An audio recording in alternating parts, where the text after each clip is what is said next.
Hello and welcome to College Physics 1, Lecture 11, Vector Components and Motion on a Ramp.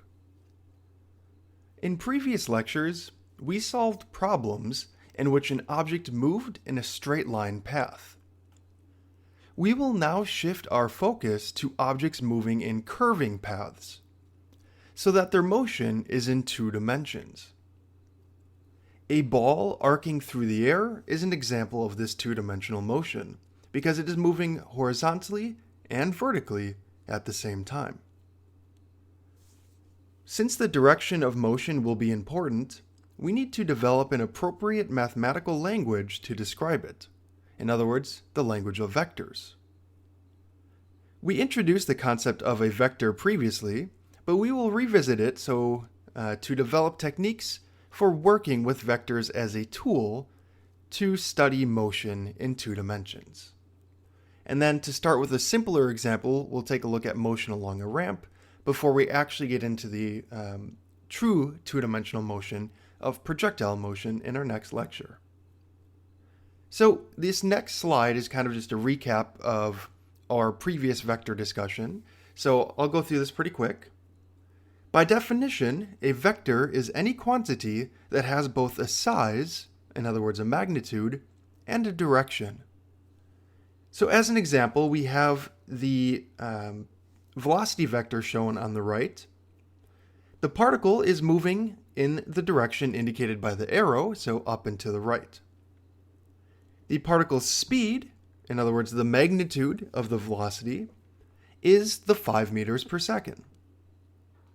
The magnitude of a vector is known as a scalar quantity, which cannot be negative as a result.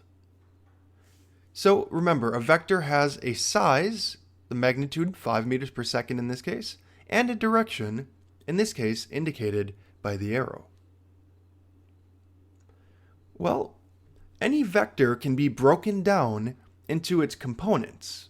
So if we take the vector A, for example, we can break that down into components AX, the X component or horizontal component, and the Y component, the vertical component.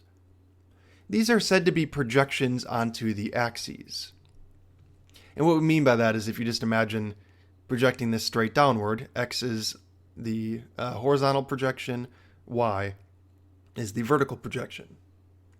And if you were to do vector addition with these two components, well, you'll see that they're the sum of the two to get A. Right? So if I take AY and just move it over to here, right, using the head to tail method of AX plus AY, we get the total result A. So we just say that the two components sum to give you the total. But be careful, remember that you cannot add two vectors together directly. You have to work with their components. So the components are the sides of a right triangle that has a hypotenuse given by A, the size of the vector, and the vector being at an angle theta. Much of physics is expressed in the language of vectors. We will frequently need to decompose a vector into its components, like we just saw, or reassemble a vector from its components, moving back and forth between the graphical and the component representations. So how do we take, for example, a vector A and its angle theta and determine its two components, or vice versa? Well, that's where trigonometric functions come into play. So if you know some vector A and its angle theta, all you have to do is apply your trig functions to determine what the components of this vector are. So for example, looking at this right triangle, recognize that we know the hypotenuse and we're looking for the adjacent side. So remember the rule, SOHCAHTOA.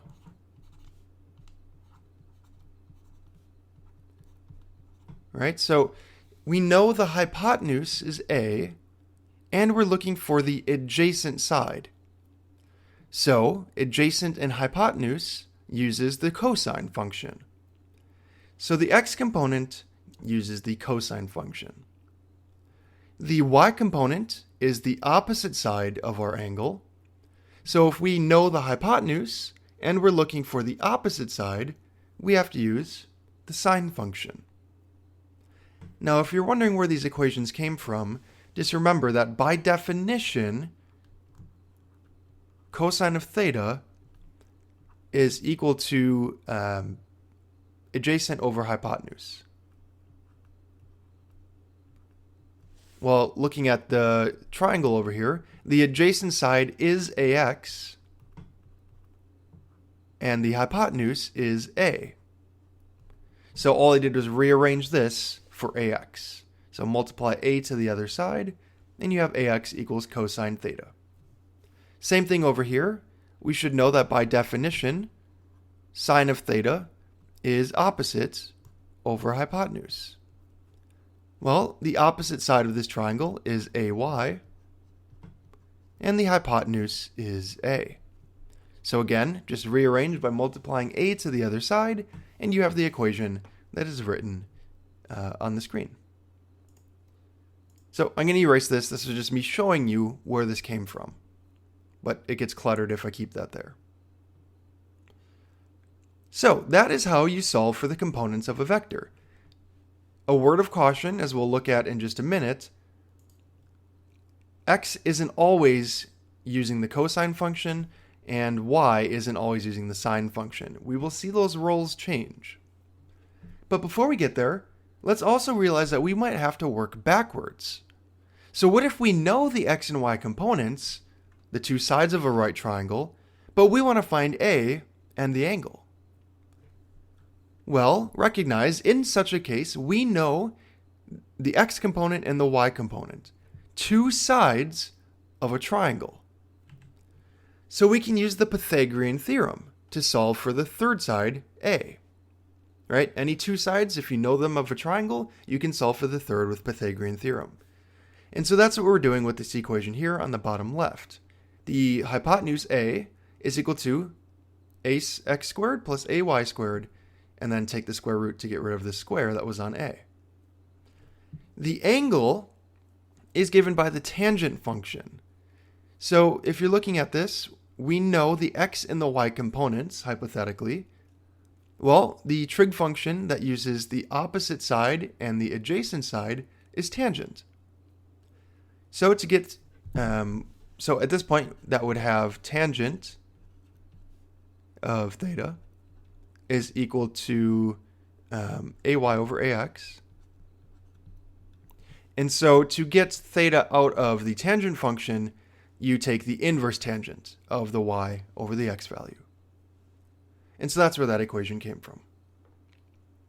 So it's a lot to take in on one slide, but recognize that this is how we either break down a vector into its components or work backwards and solve for the vector as a whole, assuming we know the components first. So this is very important for work down the road. Now, I wanted to give you a warning. Realize that vectors may not always point up and to the right like the one that we just saw. And the angle might not be made with the x-axis. You might want to make your angle with the y-axis. So for example, let's take a look at the vector c, which is drawn on the right. C is pointing down and to the right.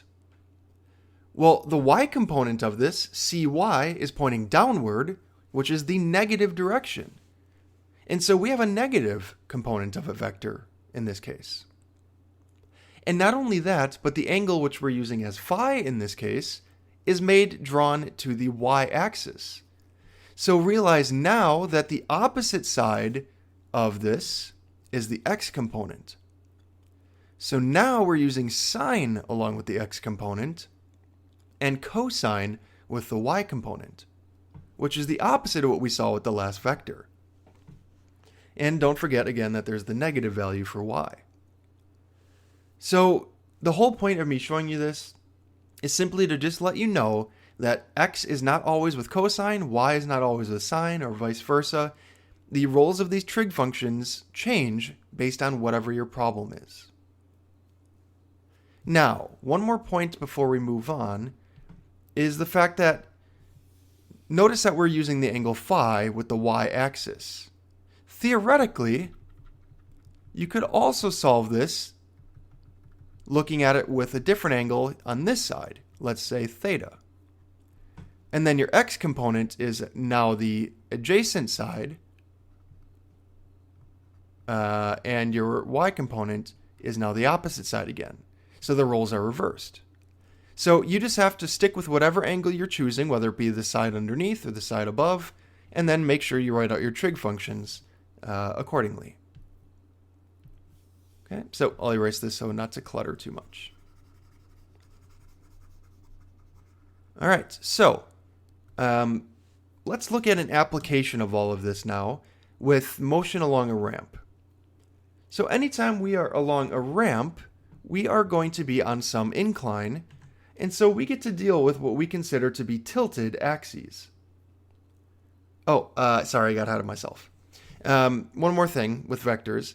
Whenever you find components of a vector, and you're trying to add vectors together, remember, you can't just directly add two vectors like A and B, because they're pointing in different directions. So to properly add the vectors A and B, you have to break down each vector into its x and y components. Like we can see here, we have AX, AY, and then BX and BY. So you can't add two vectors directly together because they're pointing in different directions. But if you solve for their x components, well, those x components are pointing in the same direction, to the right. And the y components together are pointing in the same direction, in this case, upward. So you can add the x components, and you can add the y components. So we say, in general, if some vector, let's say d, is equal to vector a plus vector b plus vector c, and so on, then the x and y components of that resulting vector d are simply given by the sum of all the x components for the x value and the sum of all the y components for the y value. So now, let's apply this to our discussions in physics. Although we are used to having the x-axis being horizontal and the y-axis vertical, there is no requirement that it has to be that way. For motion along a slope or a ramp, for example, it is often most convenient to put the x-axis along the slope. So then when we add the y-axis perpendicular to that, we set up a tilted coordinate system.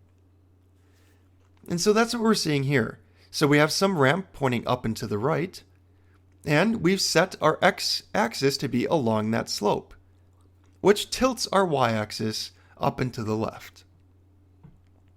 And so in this case, if you were to have some vector c, let's just say, well, finding the components is no different than what we just saw.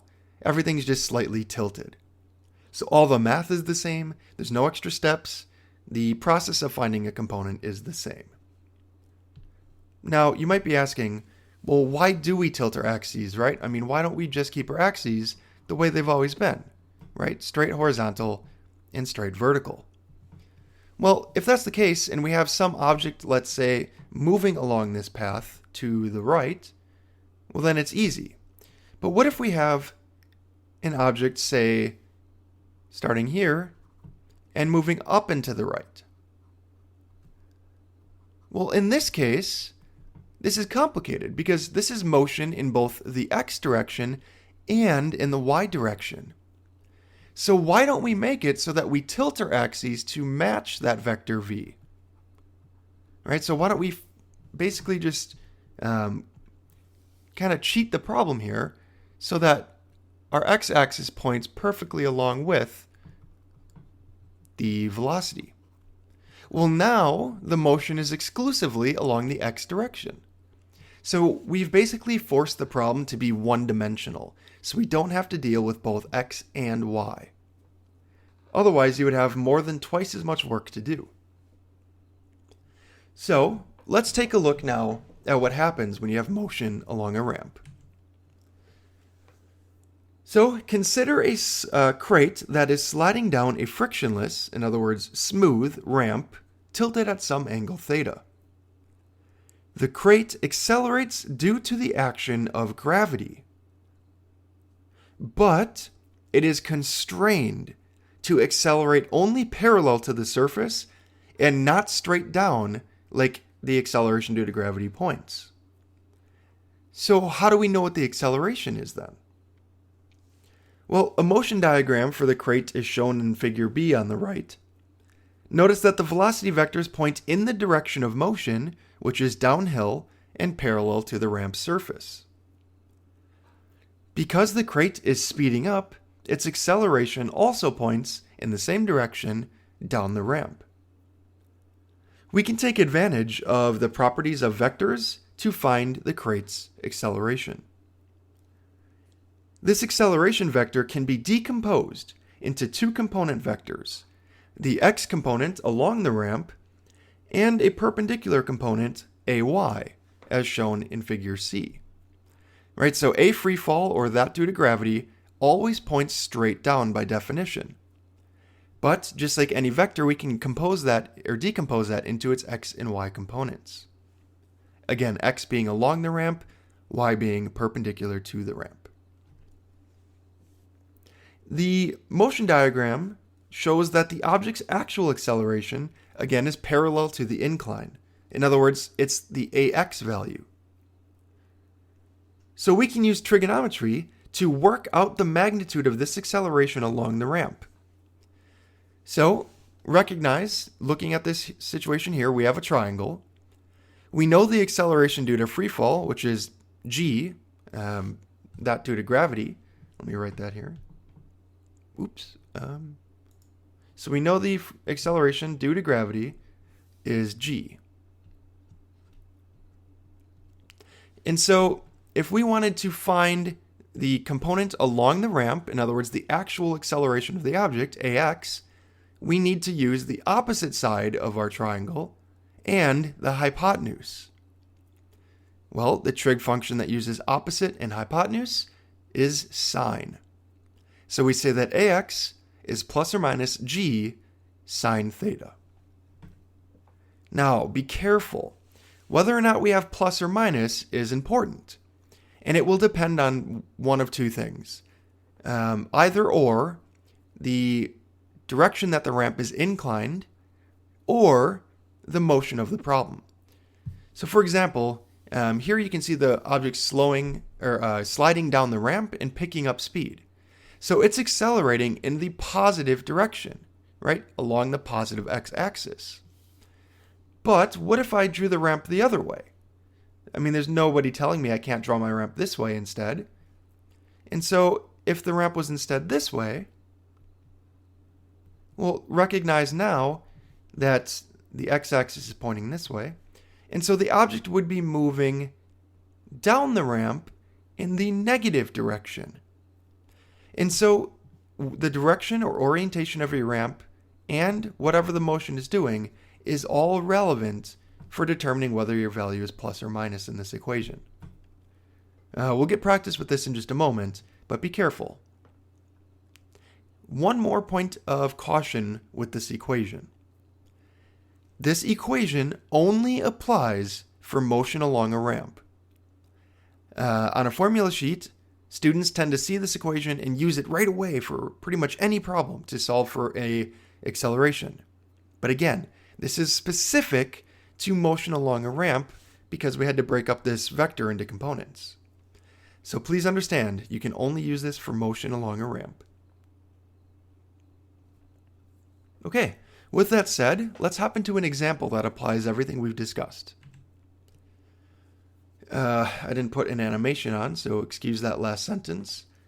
Example: a skier accelerates down a slope, traveling a distance of 360 meters, while dropping a vertical distance of 170 meters.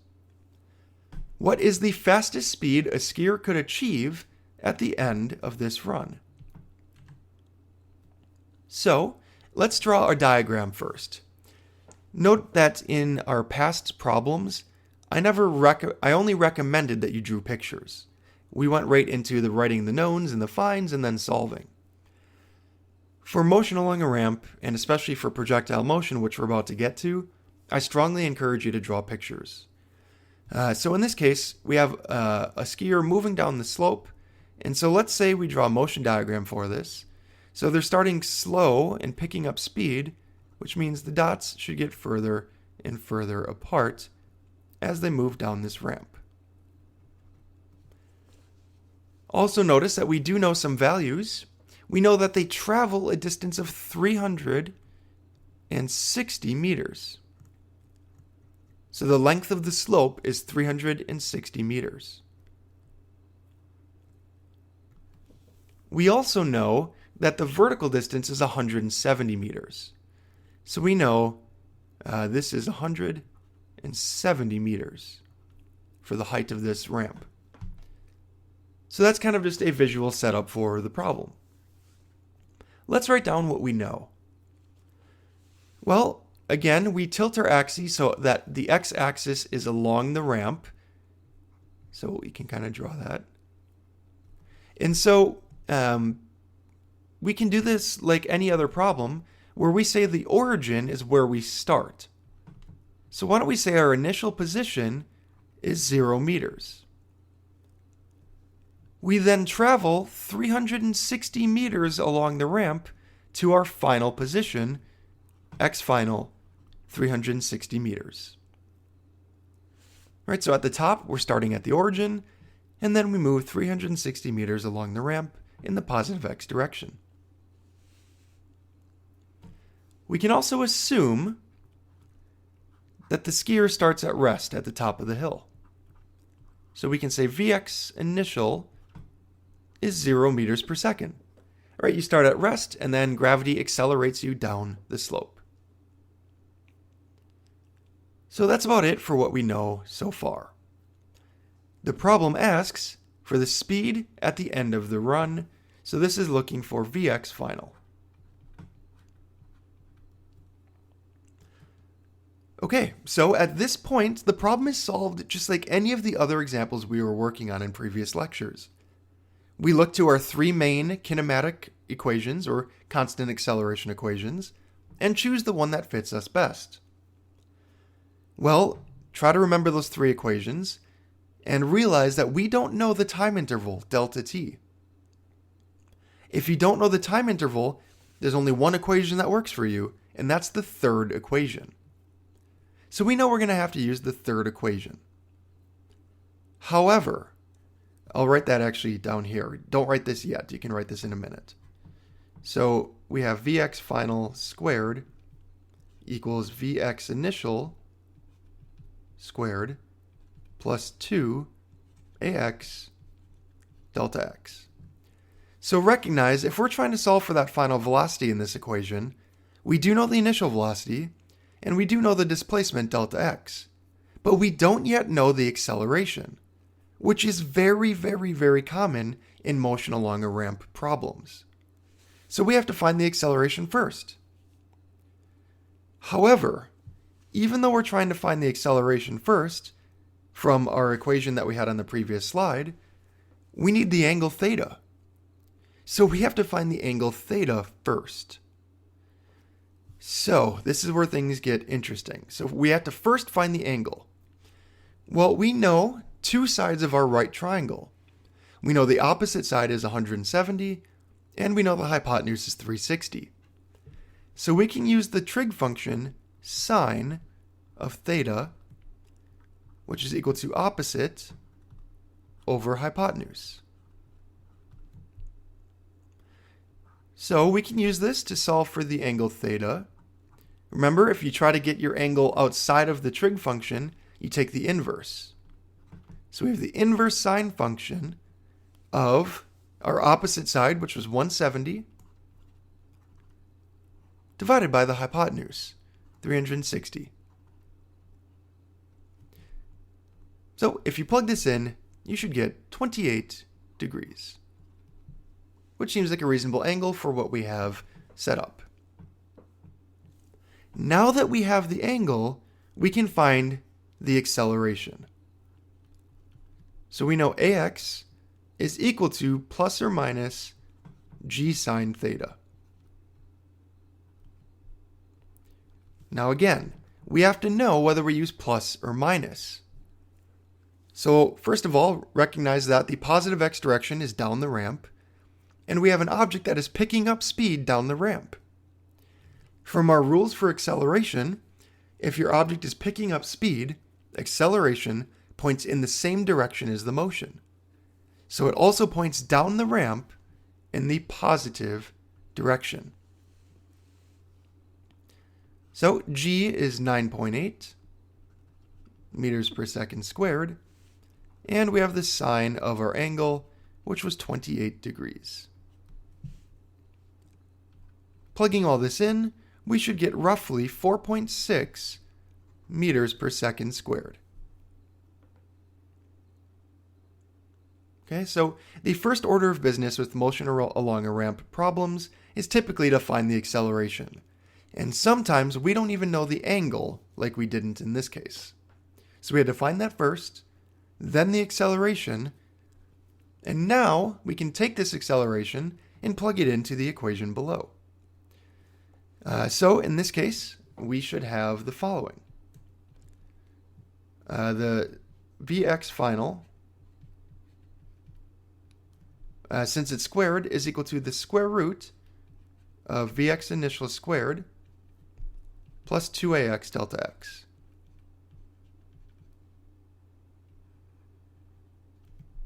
So we just have to plug in our values, and we should be ready to solve. The initial velocity, starting at rest, is 0 meters per second, plus 2 times the acceleration of 4.6 meters per second squared, times the displacement, x final minus x initial, which is 360 meters.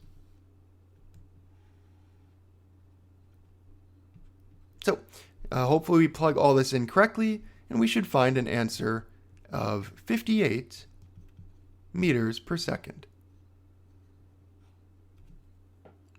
And there is our solution. So again, this just adds in basically one step to the problems we've been working on before. Otherwise, it's the same idea. You draw a picture if necessary, write down what you know and what you're finding, and then you solve.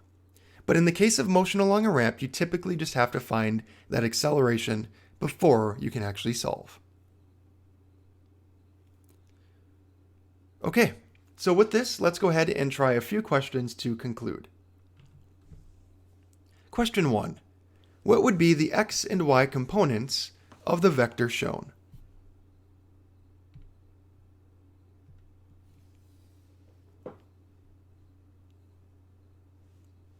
Okay, well, we're looking for the x and y components.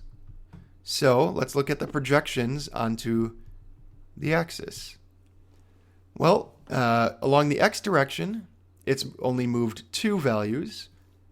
Vertically along the y direction, it's moved 3 values. So they're both positive, so we should have 2 for x and 3 for y. So the answer is B, 2, 3, x, y. All right, next one. Same idea. What are the x and y components of this vector now?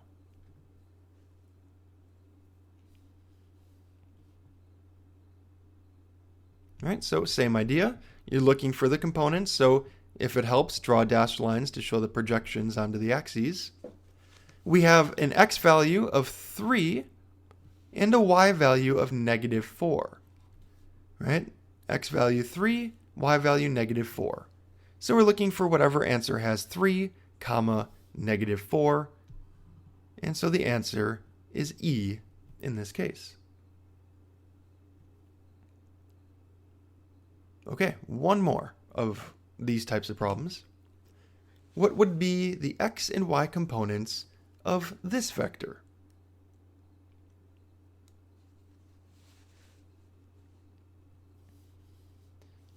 All right, so we have to be careful because we're going from 1 all the way over to -3, and then from -1 all the way up to 1.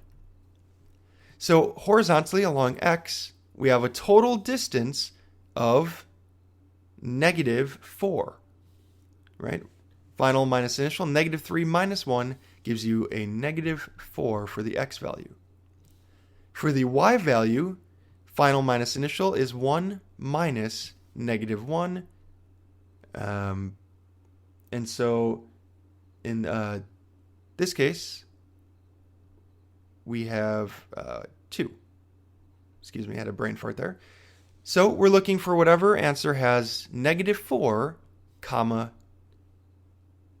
2, which is the answer D in this case.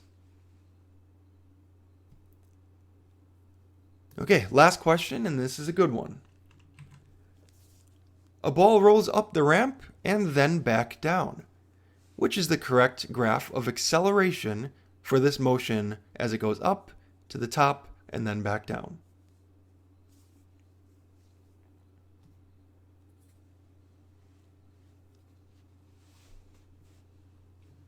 Okay, so remember we have to tilt our axes. So essentially, x is pointing up along the ramp, y is pointing up away from it. So we're moving up the ramp in the beginning phase as it's moving up the ramp, but we're slowing down as we do that.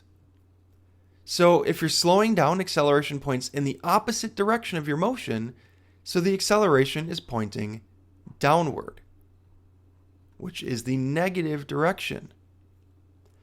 When you get to the top, you are changing direction from moving up to moving down. And as you're moving down the ramp, you're doing so while picking up speed, and so your acceleration points in the same direction of motion or down the ramp. So no matter where we're at in this motion, the acceleration is always pointing down the ramp. So we should have an always negative acceleration. Right? We're pointing our acceleration in the negative direction, so our acceleration should always be negative. Now, the only issue is, does it remain constant the whole time, or does it suddenly stop at E? Well, remember some of the reasoning I had in class. I mentioned that when you get to the top of a ramp, I'm trying to erase. When you get to the top of a ramp, does gravity suddenly turn off? Well, no, of course not, right? Gravity is still working to pull the object down. So there is an acceleration even at the top of the path. So it going to 0 in the middle makes no sense because gravity is always acting to accelerate the object. So D is the correct option. We have a constant negative acceleration, and we should know what that is. It's from that equation. Whatever this is A sine theta. Okay, so with this, we have discussed motion along a ramp, which is sort of two-dimensional motion, but we've tricked it to stay one-dimensional. But in our next lecture, we move on to projectile motion, which is true two-dimensional motion. So until then, thanks for watching and have a great day.